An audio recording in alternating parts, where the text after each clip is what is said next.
and we're coming to you immediately following the Group B matchup between Spain and Portugal. So we're here to discuss all the biggest takeaways from that game, and we'll touch on some of yesterday's Group A matches as well. Darian, Lori, I feel like I haven't seen either of you in a little while, and I'm thrilled to be doing this with the two of you. How you doing? It's funny because although I haven't seen Lori in a while, I hear her every other day. Bingo. Woman is everywhere. When do you sleep? You're seriously covering every match I watch. It's incredible. Yeah. Thanks. Well, first of all, thanks for having me. Great to see you too. And I love that you said that, Sandra, because I was thinking, goodness, it's so happy to see your two faces, and I haven't seen you in person probably actually since the NWSL championship, right? Back in November. In November, yeah. So many months, but I'm pleased to be here and have an exciting tournament ahead of us. So yes, I do call a lot. I do watch a lot of soccer. So thanks for putting up with me is the best way to put it. Yeah, no, we're hyped to have you back, bud. One of the OGs, honestly. You saw the vision before many others did, Lori. So just happy to have you back here, and appropriately because you were just on the call for this Spain and Portugal match, which we'll get into right now. But we want to take a quick moment to mention the unfortunate tragic passing of Diogo Jota and his brother Andre Silva. The two of them. Early this morning, the news that they had both passed away in a tragic car accident. And this was something that really deeply affected, I think, the start of this day, to the point where there were tributes being made ahead of the match. You had the Portugal national team as well, making sure that they were going to honor him as a former forward of the Portugal national team and forward for Liverpool FC. Just a very, very tragic thing. Too young of a loss for him and his brother, and we want to extend our deepest condolences and thoughts and prayers to family and friends. And we'll do our best as well to try to get through this, because I can't imagine, Lori, that that's just like a simple thing if you're a national team and trying to get through. And maybe that's where we start, because if you are able to, as someone on the call, how quickly does that sort of snap everybody's neck in terms of like the broadcast part of this, getting as much appropriate information as you can, and knowing that maybe there's a wait and see approach for what the national team wants to do to honor such a moment? Yeah, it is. It does feel like everybody's moving at lightning speed just to understand what's taking place, but also then very much respectfully paying off of how important this person was first and foremost. Yes, he was a soccer player, and it does feel like in these moments, even more so than any time, that the soccer community, the football community is a family. So you felt that was the first thing I saw when I woke up this morning, and there's going to be a moment of silence across the entire tournament. And yeah, it's devastating. It's really, really devastating. And on such short notice, you want to do what you can to make sure that is felt to the viewer. And then also the impact that that's going to have on the specific game that Jackie Oatley and I were calling with the Portugal women's national team taking part against Spain. So even if there weren't immediate relationships from the men's side to the women's side, it's still going to affect the entire federation, all of the players, and just speaks to how quickly life can be. And those are the most important things, because obviously it's a sport that we all love, and we're covering this game because we love it. We want to bring that and for the viewer to feel that. But this is what's most important, right? Life and everybody coming together. And so it's devastating news. Yeah, absolutely. As the match got kicked off in Wenger Stadium in Bern, Switzerland, we saw that both teams were wearing the black armbands and paying tribute to Diogo Jota. And I think for the other side, I think we were locked in. Like, we know automatically that this is a very huge and very unfortunate and tragic thing that the Portugal national team will try to work through the emotions of. And then for the other side, for Spain, they have a few storylines coming in regarding availability of their players. And so we see not one, not two, but like 3 players unavailable technically unavailable to start. Irene Paredes specifically was the one who was mainly unavailable. You got Catacol and Bon Mati, who are dealing with health issues and battling back from that. But Paredes was unavailable for this game due to a red card suspension that she picked up a year ago ahead of this match, which this was like very funny to kind of walk through and see. But it was during a game against Czech Republic gets a high boot. They review this. They expand the 1-game suspension to a 2-game suspension because they said it was serious, rough play. So it's in line. But the disciplinary committee, as they issue this, Spain had already qualified for the Euro. So this extra match carries into this group stage. So they know they're without one of their starting defenders. And they have Bonmati, who's battling against meningitis, got the goal, who's battling against tonsillitis. You're like, what's going on here with Spain? How are they going to function and how are they going to look? Darian, when you think about like this Spanish side and going into this game saying, okay, there's a possibility they're not going to have 3 of their starters to go in this one, does it maybe sort of lend cadence to the possibility that this game could have been more narrow than we ended up seeing? No. No, I don't think. Yeah, of course, we're missing these big name players that have won Ballon d'Ors, defenders of the year in the Spanish league. Yeah, we're gonna miss seeing them play in this match to kick off the tournament. But it's Spain. I'm comparing it to U.S. Women's National Team now, where you look at the sideline people that are coming in just off of the bench, and you're like, damn. They still have more depth that's just as good as who was starting. They just didn't get it on this day. I think Spain proved that literally from minute 2 in this match that they were here to play regardless of who their opponent is and regardless of who's on the pitch for them. They're just such a succinct team that even if one of them goes down, they're still going to play their way. So maybe the score would have been even bigger, if anything. They absolutely threw that out the window. They're like, missing 3 periods. Like, don't worry about it. We got this. Yeah. So like all of a sudden it's 2 goals in this one in the opening 7 minutes. We got to shout out NWSL's finest and Esther Gonzalez. She gets on the board immediately. We're talking 2 minutes into this game. Clinical, showing off what she's doing in that golden boot race back in the States. And then that's followed up with one of their even younger players, an up-and-coming talent in Vicky Lopez in the 7th minute, going and getting this, extending the score line. And it is not a great start for Portugal by any means. It's like we all, I think, anticipated that maybe the potential silver lining that they would have been striving for, Lori, in this one was to try to maybe hold off or sustain some of what we know Spain can do. But that doesn't happen in the opening 7 minutes. Yeah, that's the first thing that we said is do whatever you can to defend well, defend for your life, make it compact, at least make it narrow, force Spain wide, and then most importantly, don't concede early. And then I basically got that out of my mouth. And then the next thing we know is Spain's on the score sheet. So it was like not really the plan that you would hope for if you're Portugal. But what I would say about Portugal is this was always going to be a massive challenge, regardless of the form we're in. But unfortunately for them, the form that they had coming into this tournament, it was like 5 games that they had lost. The last 4 games, there was like 20 goals conceded. I mean, they had been leaking goals, and a lot of it had been from just like not being able to organize themselves inside the box. I mean, they get numbers and they commit numbers back defensively, but then everybody's ball watching and they're scrambling. I mean, Esther, credit to her, and this is a side note for everybody that's listening, is I think Esther is actually going to be the most important player for the Spain team throughout the tournament. Because we've seen, the 3 of us have seen her play in the NWSL and what she provides for Gotham. But I will say against teams that are going to sit back like Portugal, the movement that she provides Spain and her ability to occupy center backs is so good. And she's not a forward that's going to drop in and try to make less space or cut down the space for attacking midfielders. Instead, she holds her ground, and that ultimately allows for Lopez in this game and Putellas to make runs. And so I thought she was exceptional, and I think that was one of the real reasons why they started the game that they did. Obviously, she got the opening goal too, and I mean, lights out the way she took that ball down and then finished it. But we're accustomed to seeing that, so at some point in time, we're like, this is amazing. But yes, not the way that Portugal want to start. Defensively, they're going to have to clean things up, but credit to them outside of that late goal that they conceded, much better second half. And that's not easy when you conceded 4.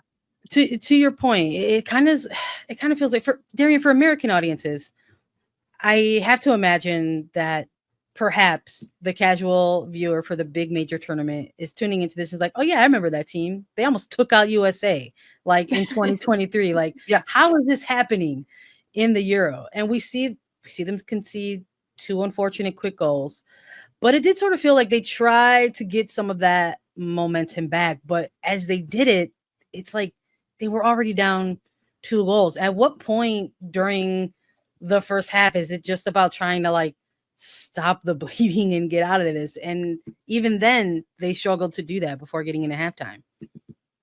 I was really, Lori, please jump in on this because you have way more insight than I do. But just watching this game tactically, I was so confused why Portugal played such a high line. Yeah.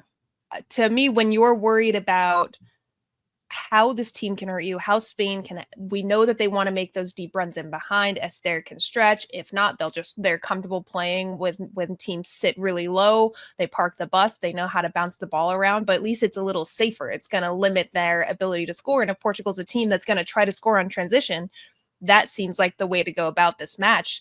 And it seems like from the jump, their tactics just bit them right in the butt. And they didn't change anything until going into the second half. But it limited more opportunities, and they had some decent moments. I have even some notes like 25th minute, they had a good chance where they had a little spell of possession, sure, but they left themselves so exposed and just not together, not succinct in the back line, and they weren't helping each other. So, Lori, I actually want to ask you, did the head coach, Francisco Neto, did you guys hear anything from him? Did you talk to him? Because to me, the tactics didn't make sense going against a team like Spain when you've already been leaking goals and the line isn't together. The line clearly isn't confident in trying to do an offside trap. Yeah, it's a really good question. And that was one of the things that we had coming to this game. No, we didn't speak with him. And but just doing the research, watching a number of their games back, they had fluctuated between this 5 back with a 5-2, whatever. I don't even know the numbers now. I've talked so much in the last couple of days, but a 5 back essentially where they don't really come out into a 3 back. And then they've also played in a 4 diamond too, but both have caused them so many issues because they played in the diamond against Spain the first time, the 2 back-to-back games in April, and they held them to just a 4-2 loss. Against Spain. But actually, they tied the game 1-1 early on. So some would say, okay, this is actually maybe the better formation for them. But then they went and played the 5 back against the second game against Spain, and they lost 7-1. So I'm thinking this is not great, right? And then they also then they go and play the 4 diamond 2 against England and lose 6-0. So I say all of this because there doesn't seem to be any sort of real tactical consistency. So it wasn't a shock that one, they had a high line and then also no pressure on the service initially in that opening goal. And then we saw as the third goal as well, almost the exact same play, whereas a high line, no pressure on the ball, Caldente is able to serve it in. But at the same time, I think it's provided more confusion. And this is why Jackie and I had the conversation as well about Francisco Neto. He's been there 11 years. So at some point in time, that's a very long time, regardless of the job that he's done, whether the players like him or not. That message has to be somewhat stale, in my opinion, at the international level. And credit to him, yes, this is the 3rd European Championship that they're at now. Obviously, that game against the U.S., that was very tight where Capeta hits the post that could have sent them in, right? The last group stage game. But they make it to the World Cup. But now it's like, okay, what's the next evolution of this team? Because they need something different. You see Jessica Silva, she was doing what she could. There's players here. There's players here with individual talent. Yes, exactly. The U19s lost to France in the European Championship that eventually just went on and won. They lost 1-0 in the semifinals. There's youth coming up as well. So to me, the question is like, are these players being set up to play to their strengths, one, and just being put in the best positions possible? And I would say it could be in between, right? Like it's unclear what's happening, but I think there's so much quality for them to be conceding like this and conceding the types of goals. You got to set your tactics, and that's the biggest difference with Spain, right? You know exactly what you're going to do. I mean, individual quality is lights out, so let's not take away from that. But they have their tactics, and they're so fluid. And against a team like that, you have to know what you're doing, and already out of sorts in the first couple of minutes. So it is, something needs to change. Mm-hmm. Before we continue to crown Spain for Portugal, not the start you want in your group play against arguably the favorites or co-favorites of this tournament. Not only do you find yourself in a bad position of the group, but that goal differential is going to be tough. Is there a realistic path moving forward for this Portugal side out of this group? That goal differential is tough. I think that's going to come back to bite them. No other game was super high scoring by any means. No other game was that entertaining. I think more of the other teams are on the level of Portugal. So I think that there's a fighting chance in that way. But again, conceding that many goals, this is why I'm so confused about the tactics. Because, okay, if you cannot outplay them and you're thinking, okay, we're just going to limit their chances, let's hit them on the counter, why wouldn't you sit deep thinking about the next game? Yeah. So to me, I think they're a bit down bad unless they can put quite a few away against an opponent coming up.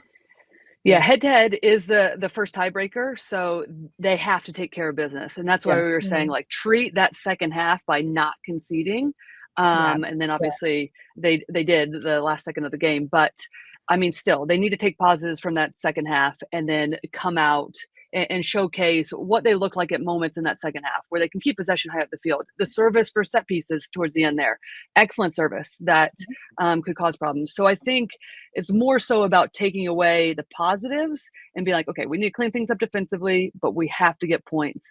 They at least need to get a win, in my opinion, in one of these next two games, regardless if that's sending them into the knockout stages.